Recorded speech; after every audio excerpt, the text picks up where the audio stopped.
오늘 우리가 읽은 말씀은 너무나 유명한 씨 뿌리는 자의 비유입니다. 예수님이 말씀하실 때는 아마 농부들이 씨를 뿌리는 봄철이었을 것입니다. 수많은 사람들이 예수님의 발치에서 그분의 말씀을 듣고 있었습니다. 예수님은 갈릴리 호숫가에 배를 띄우신 채 밭에 씨를 뿌리는 그 농부들을 바라보시면서 오늘 이 비유를 말씀하셨을지도 모르겠습니다. 오늘 말씀 속에 등장하는 밭에 떨어진 씨는 하나님의 말씀을 의미합니다. 밭은 말씀을 듣는 사람들의 그 마음의 상태를 비유하는 것입니다. 오늘 본문을 보게 되면 변하는 것과 변하지 않는 것이 등장합니다. 변하는 것은 무엇입니까? 사람의 마음, 밭입니다. 그러면 변하지 않는 것은 무엇입니까? 씨 뿌리는 자와 그가 뿌리는 씨앗입니다. 그렇다면 이 비유에서 예수님은 왜 하나님의 말씀을 씨앗에 비유하고 있는 것일까요? 씨에는 생명이 있기 때문입니다. 그리고 생명이 있는 곳에는 성장이 있기 때문입니다. 씨앗은 굉장히 신비로운 것 같습니다. 작고 보잘것없고 볼품없어 보입니다. 외적인 아름다움을 찾아볼래야 찾아볼 수 없습니다. 그렇지만 놀라운 것은 그 씨가 심겨지면 거기에서 생명이 움튼다는 것입니다. 생명의 신비로 가득한 것이 바로 씨앗입니다. 씨앗이 땅에 떨어져서 심겨지게 되면 반드시 싹이 나서 자라게 됩니다. 그런데 그 씨를 내었던 것과 똑같은 나무, 똑같은 열매를 맺게 되어 있는 것입니다. 제가 계속해서 우리 아동부 아이들이 심은 방울토마토를 말씀드리고 있습니다. 왜 그러냐면 안 될 것 같았는데 방울토마토가 달리고 익은 게 너무 기분이 좋아서 그렇습니다. 그래서 오늘 아침에 몇 개 따서 아이들에게 선물로 주기도 했는데요. 그 방울토마토, 처음에 그것이 방울토마토인지 말하지 않으면 방울토마토인지 모릅니다. 저희가 씨앗을 심었기 때문에 방울토마토인지 알 수가 없습니다. 그러나 그 씨앗 안에는 방울토마토가 있기 때문에 그 씨앗이 심기면 우리가 방울토마토를 얻을 수 있는 것입니다. 현대 과학이 발달하면서 생명공학, 유전공학이 아주 놀랍게 발달했습니다. 그래서 유전자 조작을 하고 또 복제 송아지를 만들어내기도 합니다. 1년 동안 자라야 하는 그 열매들이 한 달 동안 자라게도 합니다. 그런데 우리가 알 수 있는 사실 한 가지가 있습니다. 그것은 생명 자체는 만들어내지 못한다라는 것입니다. 왜냐하면 생명의 창조는 오직 하나님만이 하실 수 있기 때문입니다. 오늘 우리가 나누는 이 말씀 안에도 하나님의 생명의 근원이 담겨져 있습니다. 우리는 우리의 장래를 어디에서 확인할 수 있습니까? 우리의 말씀 안에서 확인할 수 있습니다. 우리의 아이디어, 나의 생각, 나의 계획에서 나의 미래를 발견하는 것이 아닙니다. 하나님이 우리 인생 가운데 허락하신 그 말씀의 씨앗 속에서 우리의 미래를 확인하고 발견할 수 있는 것입니다. 저는 오늘 말씀을 통해 하나님이 우리에게 허락하신 그 은혜가 자라기를 소원합니다. 그리고 그 은혜의 열매를 맺어서 그 은혜가 우리의 장래, 우리의 미래가 되기를 간절히 소원합니다. 그 말씀이 밭에 떨어졌습니다. 밭은 하나님의 말씀이 자라는 곳입니다. 우리의 마음은 씨앗이 뿌려진 밭과도 같습니다. 말씀은 변하지 않습니다. 그러나 그 말씀이 떨어져서 새싹을 내고 열매를 맺는 장소는 오늘 본문에서 보는 것과 같이 계속해서 변하고 있습니다. 예수님은 오늘 이 비유 속에서 말씀의 밭의 상태에 따라 어떻게 다른 결과가 나타나는지를 보여주고 계십니다. 우리 5절을 함께 다시 한번 보시겠습니다. 5절입니다. 시작. 씨를 뿌리는 자가 그 씨를 뿌리러 나가서 뿌릴새 더러는 길가에 떨어짐에 밟히며 공중의 새들이 먹어버렸고. 첫 번째 마음은 길가입니다. 길가에 하나님의 말씀 씨앗이 뿌려진 것을 보여주고 있습니다. 여기서 말하는 길가는 우리가 다니는 통행하는 사람들이 통행하는 도로가 아닙니다. 밭과 밭 사이에 아주 사람이 한 명 지나다닐 수 있을 만한 그런 길을 의미합니다. 아주 작은 통행로입니다. 왜냐하면 이렇게 밭에 씨를 뿌릴 때 다른 씨앗들을 밟지 않도록, 내가 밭에 뿌린 그 씨앗들을 밟지 않도록 낸 아주 작은 길을 의미합니다. 사람들이 늘 그 길로 다녔기 때문에 당연히 그 길은 딱딱하게 굳어 있었습니다. 그래서 농부가 씨를 뿌릴 때에 이런 길가와 같은 마음의 씨가 떨어지게 되면 땅이 굳어져 있어서 흙을 덮이지 않습니다. 그래서 뿌리가 내리지 못한 채로 새들의 먹이가 되고 있음을 말해주고 있습니다. 오늘 이 길가의 마음은 굳어있는 마음을 우리 가운데 보여주고 있습니다. 사람의 통행이 잦은 밭 사이의 길처럼 우리 마음의 그 밭 가운데 하나님의 말씀이 지나가야 하는데, 그 마음에 세상의 가치관, 기준, 여러 사람들의 이야기, 조언, 나의 높아진 생각과 나의 뜻이 그 길을 대신 지나가는 것입니다. 그렇기 때문에 더 이상 말씀의 씨가 생명의 싹을 틔울 수 없는 것입니다. 예수님의 말씀을 대항하여 높아진 강팍한 마음이라고 할 수 있습니다. 이러한 마음의 상태로는 하나님의 말씀 음성이 들리지 않습니다. 말씀이 우리의 마음에 잘 와닿지 않는 것은 단 한 번도 우리의 일상 속에서 하나님의 말씀을 구하지 않는 우리의 영적인 태도에 있습니다. 우리의 영혼의 밭에 말씀이, 또 하나님의 임재가, 하나님의 동행이 흐르지 않기 때문입니다. 내 생각이 너무나 중요하기 때문에 하나님의 생각을 받아들일 수가 없는 것입니다. 내 자아가 너무나 살아있기 때문에 내 안에 그리스도가 살 수 없는 마음, 내 마음이 너무 단단해져서 말씀이 침투할 수 없는 그 단단한 심령을 가진 사람들, 이 사람들이 바로 길가의 마음을 소유한 사람들입니다. 우리는 그동안 무엇이 문제라고 생각하셨습니까? 또 하나님의 책임이다라고 생각하지는 않으셨습니까? 저는 그런 이야기를 너무나 많이 들었습니다. 오늘 내 마음에 감동이 없고 하나님의 말씀이 나를 변화시키지 않는 것, 말씀이 내 안에 들려지지 않는 것, 그것은 다 하나님의 탓이다라고 말하는 사람들을 너무나 많이 보게 된다라는 것입니다. 오늘날 하나님의 말씀이, 하나님의 음성이 감동이 없는 것입니까? 아니면 우리의 마음이 굳어 있어서 하나님의 그 음성, 그 말씀을 느낄 수가 없는 것입니까? 저는 저와 우리의 심령 가운데 하나님의 새로운 임재, 하나님의 은혜가 흐르기를 소원합니다. 하나님의 말씀의 씨앗이 흐르기를 소원합니다. 하나님이 우리의 마음을 부드럽게 하시고 하나님의 말씀의 씨앗을 심겨주실 때, 그때 놀라운 생명이 시작될 것입니다. 두 번째는 어떤 밭입니까? 우리 6절을 함께 읽겠습니다. 6절입니다. 시작. 더러는 바위 위에 떨어짐에. 오늘 우리가 읽은 본문 뒷부분을 보면 예수님께서 이 비유를 설명해 주시는, 풀어 주시는 장면이 등장합니다. 13절이 바로 오늘 말씀 6절에 대한 예수님의 풀이입니다.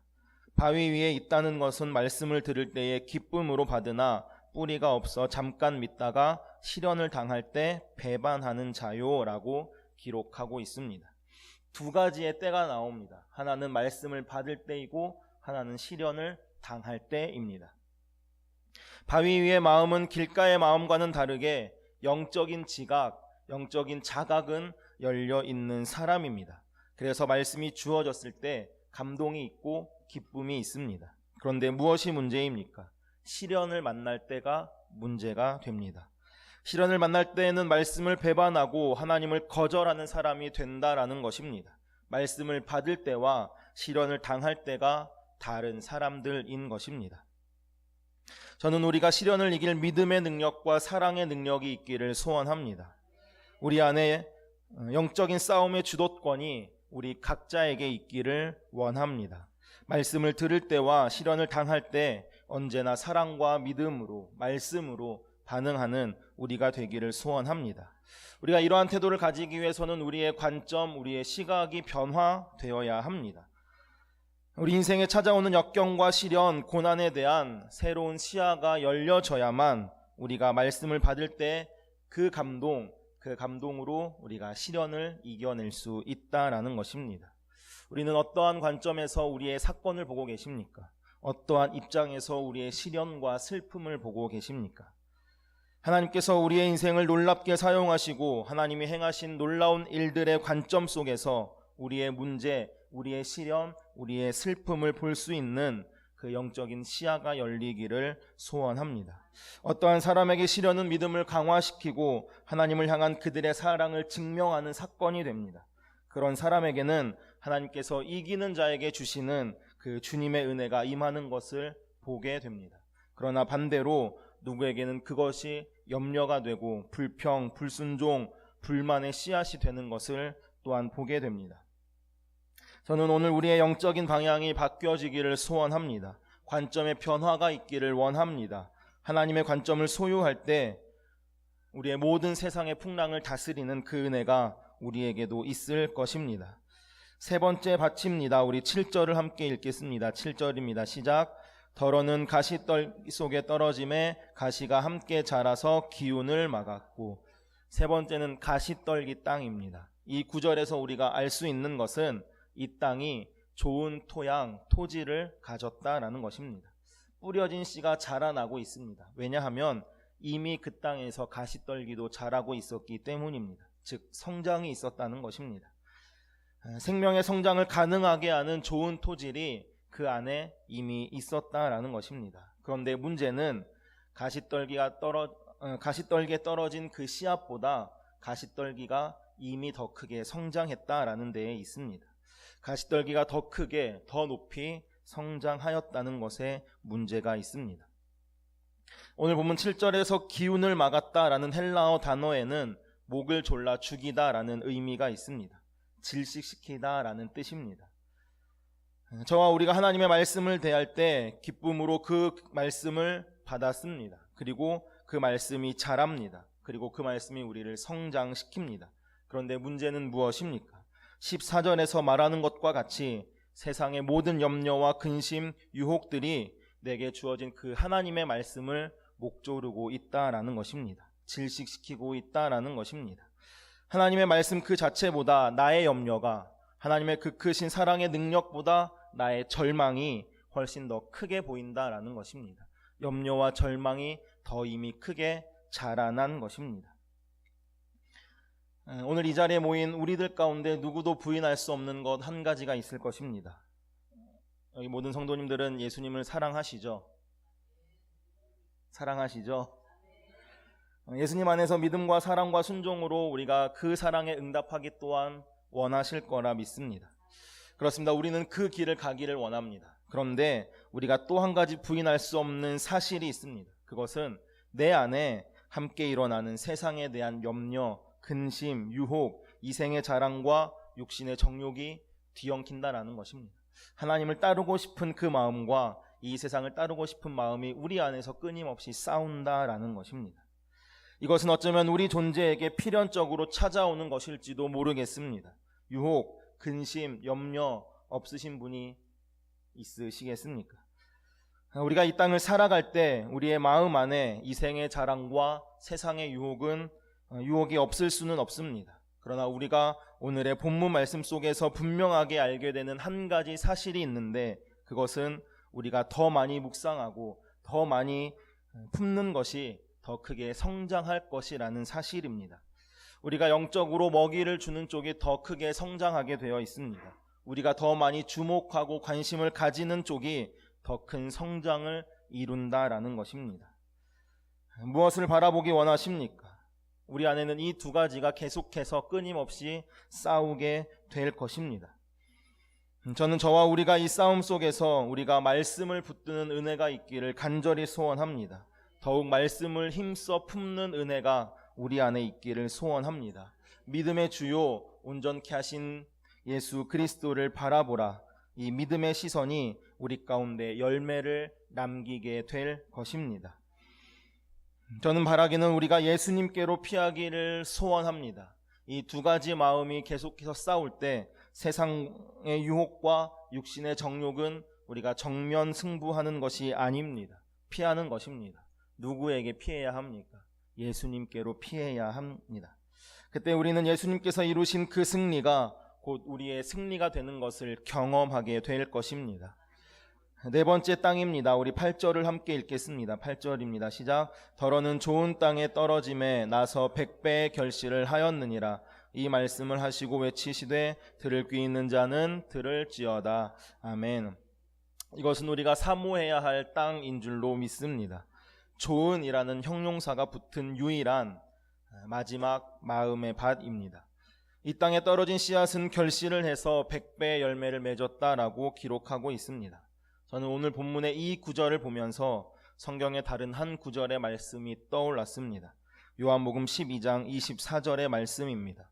내가 진실로 진실로 너희에게 이르노니 한 알의 밀알이 땅에 떨어져 죽지 아니하면 한 알 그대로 있고 죽으면 많은 열매를 맺느니라.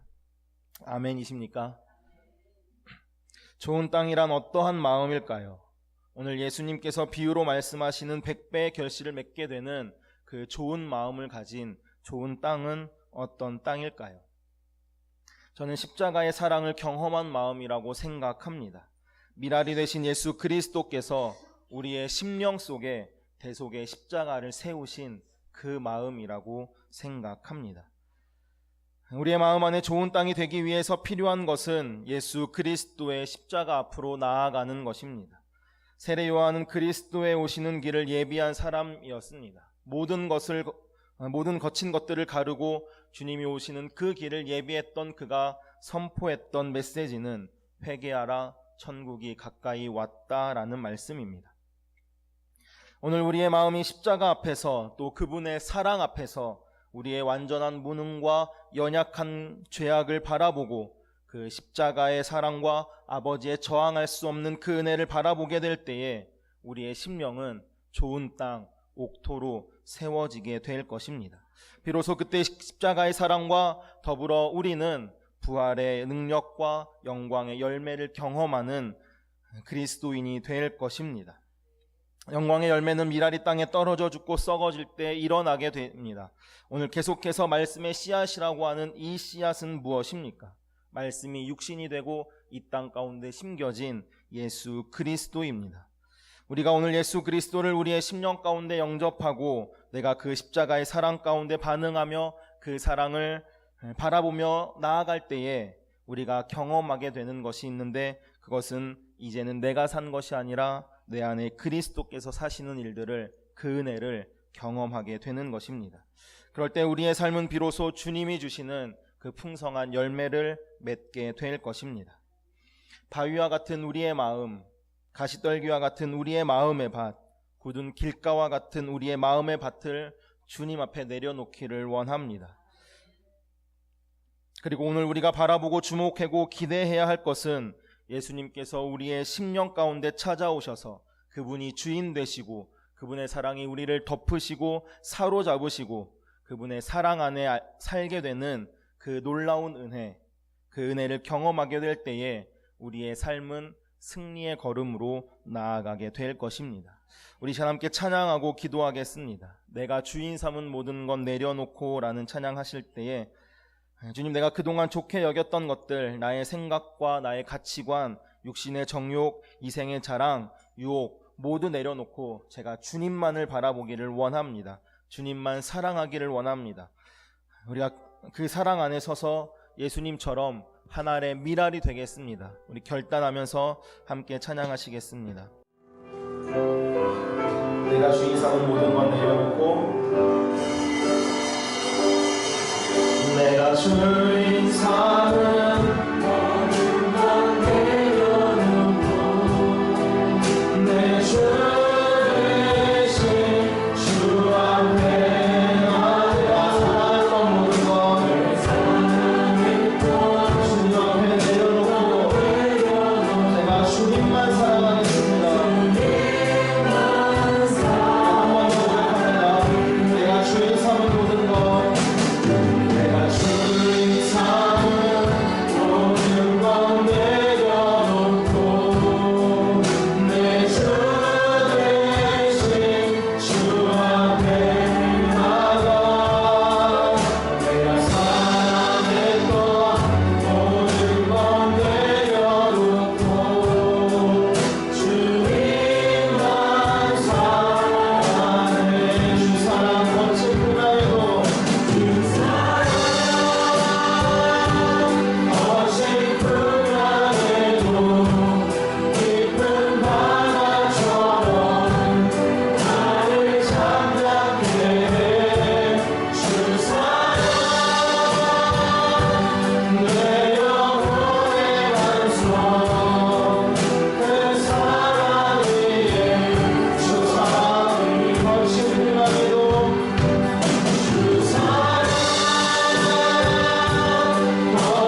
예수님, 나의 모든 것을 주님 앞에 내려놓고 제가 주님만 바라봅니다. 우리의 연약한 마음의 밭, 나의 생각을 우선시했던 마음의 밭 모두 주님 앞에 내려놓고 주님만을 사랑합니다. 그 사랑 안에 거하게 하옵소서. 거친 풍랑도 잠잠케 하시는, 우리의 유혹도 우리의 세상의 염려도 이기시는 주님의 품으로 피하여 그 품 안에서 거하게 하옵소서. 우리 다 함께 주님의 이름을 간절히 한번 부르고 기도하시겠습니다. 주여, 하나님, 저는 우리 가운데 말씀하시니 감사합니다. 주님, 나의 모든 것을 주님 앞에 내려놓고 제가 주님만을 바라봅니다. 우리의 연약한 마음의 밭, 나의 생각, 나의 머리가 우선시했던 그 마음의 밭 모두 주님 앞에 내려놓고 주님만을 사랑합니다. 우리의 세상의 염려, 근심, 인생의 자랑, 내려놓고 주님만을 사모하며 바라봅니다. 하나님, 그 사랑 안에 거하는 시간 되게 하여 주옵소서. 거친 사랑도 잠잠케 하시는, 우리의 유혹도 이기시는, 우리의 염려도 이기시는 세상 가져온 단번하고 그 하나님의 품으로 피하여 그의 품 안에 영원히 거하는 우리가 되게 하여 주옵소서. 영원히 거하는 우리가 되게 하여 주옵소서. 그 품 안에 있을 때 우리의 영혼이 안전함을 떠나 꿈에 가오니 하나님의 거하니 하나님의 능력이 우리를 사로잡고 하나님의 은혜가 우리를 사로잡고 그 사로잡힌 바 되어서 살아가는 이제는 내 안에 예수 그리스도가 살아가는 믿음으로 고백하며 나아가는 그런 그리스도인이 되도록 인도하여 주옵소서. 하나님의 은혜에 쓰러진 삶을 살 때 나의 편하신 통일의 시간을 위하여 세상 가운데 내 하나님의 영광을 이기는 내 자녀가 되도록 저 우리가 그렇게 하여 주시고 하나님의 사랑의 물살이 충만해지는 그 시간이 되도록 주여 인도하여 주옵소서. 우리 한 번 더 기도하시겠습니다. 기도하실 때에 이 시간 새 생명 전도 축제를 위해 기도합니다. 예수님을 닮은 사랑의 마음 우리 가운데 부어 주옵소서. 그 사랑으로 VIP를 사랑하게 하여 주옵소서. 그들과 함께 하나님을 예배할 날을 기대하고 기다립니다. 특별히 전교육 체육대회에 VIP가 초청되어서 작은 천국을 경험하는 기쁨의 시간이 되게 하여 주옵소서. 이 시간 새 생명 전도 축제와 또 우리 각자의 VIP를 위해 간절히 기도하실 때 주님의 이름을 한번 부르고 합심하여 기도하시겠습니다. 주여, 하나님, 이 시간 우리가 새 생명 전도 축제를 위하여 기도합니다. 하나님, 우리 가운데 우리의 마음 가운데 우리의 삶 가운데 예수님을 닮은 사랑의 마음을 부어주옵소서. 그 사랑이 부어주옵소서. 주님까지 살아주시는 그 사랑을 부으시길 원합니다. 그 사랑으로 우리의 VIP를 사랑하며 이끌어 기도하여 주옵소서. 그들과 함께 하나님을 예배하고 하나님을 찬양하며 기도하고 기다리고 사랑합니다. 바라봅니다. 하나님, 그들의 마음을 가운데 우리가 그리스도 감동적 역사하여 주옵소서. 특별히 전교 체육대회에 우리의 VIP가 초청되기를 원합니다. 초청되어서 작은 천국을 경험하는 그 시간 되도록 인도하여 주옵소서. 하나님, 오늘 축제를 통해 우리의 교회가 우리 한여름령 적절히 진출하는 역사를 되게 하여 주옵소서.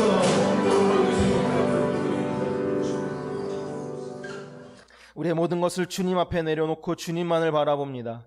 우리의 연약한 마음의 밭, 나의 생각을 우선시했던 모든 것들 주님 앞에 내려놓고 제가 주님만을 사랑합니다.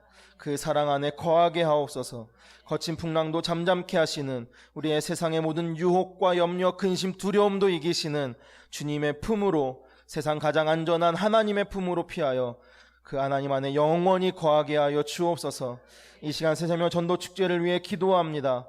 우리 가운데, 우리의 삶 가운데 예수님을 닮은 사랑의 마음을 주셔서 그 사랑으로 우리의 VIP를 사랑하게 하여 주옵소서. 그들과 함께 하나님을 예배할 날을 기대하고 사모합니다. 바라봅니다. 하나님께서 그들의 마음 가운데 강권적으로 역사하여 주옵소서. 특별히 전교인 체육대회 가운데 함께하여 주셔서 우리의 VIP가 초청되어 그들과 함께 작은 천국을 경험하는 기쁨의 시간이 되게 하여 주옵소서. 예수님의 이름으로 기도합니다. 아멘.